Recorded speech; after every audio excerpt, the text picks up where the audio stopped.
All right, Doc. How you doing? Good. Good. Get my seatbelt on. Yep. I'm a good Me example. too. Huh? So I'm a good example. You got it. So, how many years are you going to stay as a doctor? What are you thinking? I'm enjoying what I'm doing. So I honestly don't have an end point. I find it's a lot of fun. It's very interesting. Learn something every day. Meet interesting people. You love it, don't you? Yeah. How many patients do you have? Roughly? Haven't counted them, but we had 15. Over 100? We had 15,000 patient visits last year. 15. Is that more than anybody? Would you say? Yeah. I think you're the most popular doctor. I won't say Would you say popular?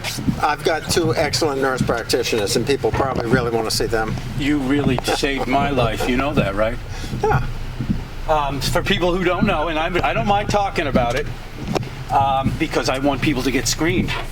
I have colon cancer in my family, so at 50, I said, okay, I'm going to get screened.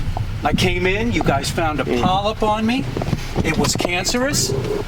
You cut the polyp off. I went back in for the tattoo, and Dr. Horst. Dr. Horst said, this looks really clean. Let's do another biopsy.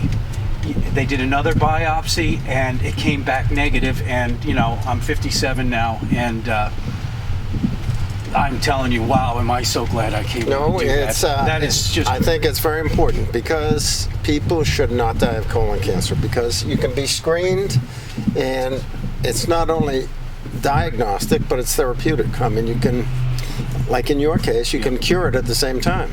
Wow. And I've been feeling great, but I'm still watching it. I think you have to be vigilant.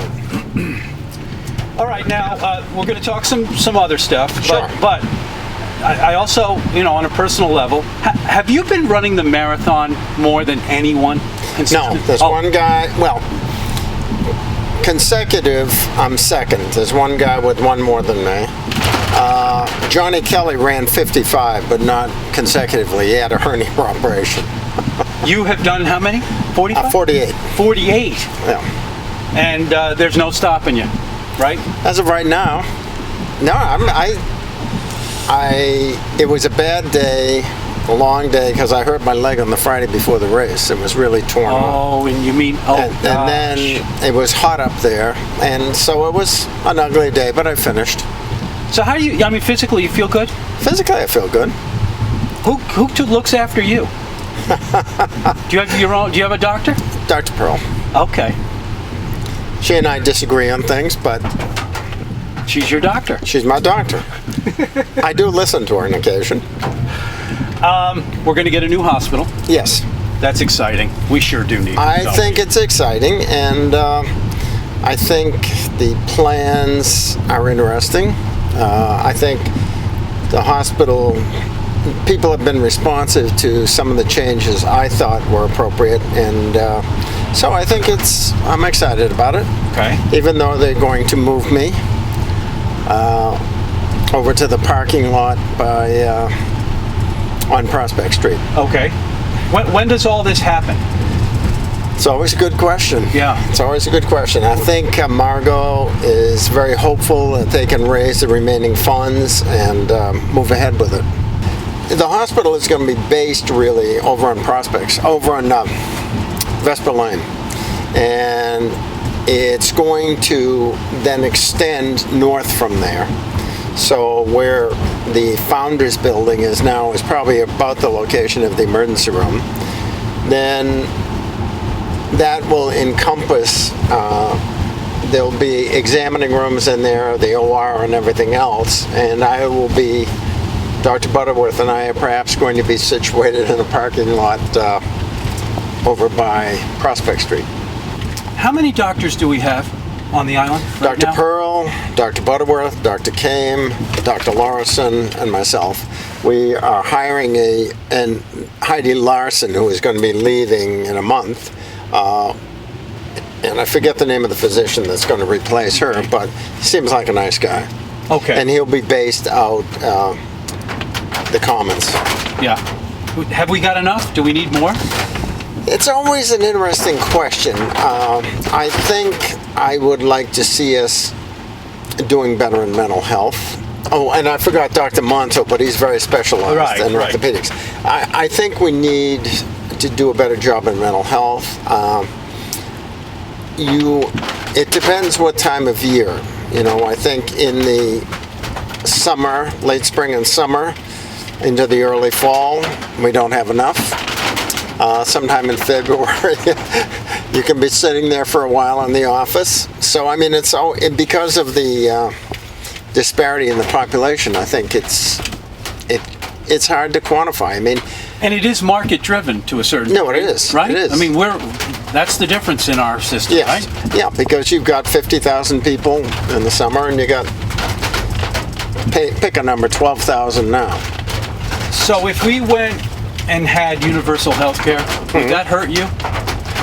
Nothing's going to hurt me. I mean, as a physician, okay, you are going to make a living. So I think that my concerns around the upcoming, or the physicians that are coming in now, is they're a little too used to shift work. And I mean, things are changing in medicine. I mean, where you used to admit a patient to the hospital, take care of the patient in the hospital.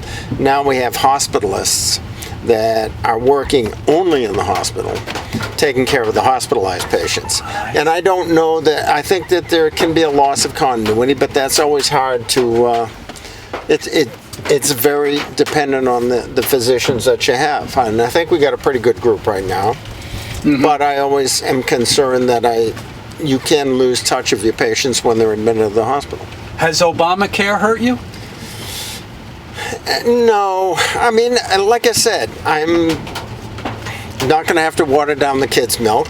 I make a living. Yeah.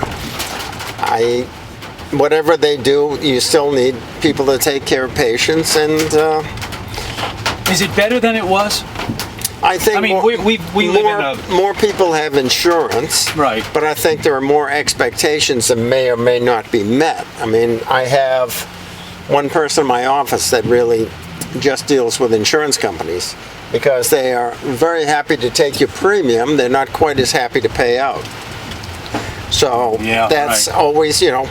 That's always the case. Yeah, though, it's right? like in Russia. You know, in Russia they used to say, the people said, they pretend to pay us, we pretend to work. So in working with insurance companies, you have to sometimes be creative. Yeah.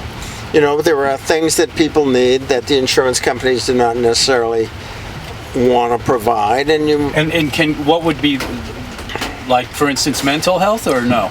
Well, no. I mean, sometimes it's medications, sometimes it's procedures, referrals. I mean, there are certain physicians off island, for example, that don't accept certain types of insurance. Okay. Which I think